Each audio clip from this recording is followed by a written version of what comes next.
ஒரு விலையுயர்ந்த பித்தள பாத்திரத்தை பூங்குழலி என்பவங்க அவங்க வீட்ல வச்சிருந்தாங்க. அப்ப அவங்க கணவரும் எப்பவும் போல விளையாட்டுக்கா என்னைக்காவது ஒரு நாள் இந்த பித்தள பாத்திரத்தை அடகு கடையில வச்சு நான் காசு ஈட்டுன்னு வந்து செலவு பண்ணல, என் பேரை மாத்திக்கிறேன் அப்படி விளையாட்டுக்காக பேசுறாரு. ஒரு நாள் திடீர்னு உண்மையாகவே அந்த விலையுயர்ந்த பித்தள பாத்திரம் காணாம போயிடுது. அவங்க கணவர் வீட்டுக்குள்ள வந்ததும் ரொம்ப கோவமா, ஏங்க அந்த பித்தள பாத்திரத்தை எடுத்தீங்க? நீங்க சும்மா தான் பேசுறீங்கன்னு நினைச்சேன், ஆனா உண்மையாவே இப்படி பண்ணுவீங்கன்னு நான் கொஞ்சம் கூட நினைச்சு பார்க்கல அப்படின்னு ரொம்ப கோவமா பேசுறாங்க. இத கேட்ட அவரும், நான் ஏண்டி அந்த பித்தள பாத்திரத்தை எடுக்க போறேன், நான் உண்மையாவே அந்த பித்தள பாத்திரத்தை எடுக்கலடின்னு சொல்றாரு. இருந்தாலும் அவங்க மனைவி அதை நம்பல.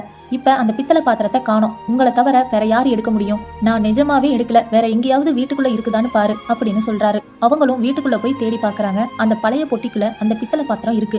இத பார்த்துட்டு அவங்களும் ரொம்ப சந்தோஷமா இருக்காங்க. அந்த நிமிஷம் அவங்க கணவருக்கு புரிஞ்சதெல்லாம் ஒரே ஒரு விஷயம் தான். இதுக்கப்புறம் நம்ம விளையாட்டுக்கா பேசுற வார்த்தைகளை கூட ரொம்ப ஜாக்கிரதையா பேசணுன்றத அவர் புரிஞ்சுக்கிறாரு. மக்களே, சில நேரங்களில நம்ம விளையாட்டுக்கா பேசுற வார்த்தைகள் கூட நமக்கு எதிரியா நிக்குன்றத மறந்துடாதீங்க. இந்த கதை உங்களுக்கு பிடிச்சிருந்தா மறக்காம லைக் பண்ணிட்டு நம்ம சேனலை சப்ஸ்கிரைப் பண்ணிக்கோங்க.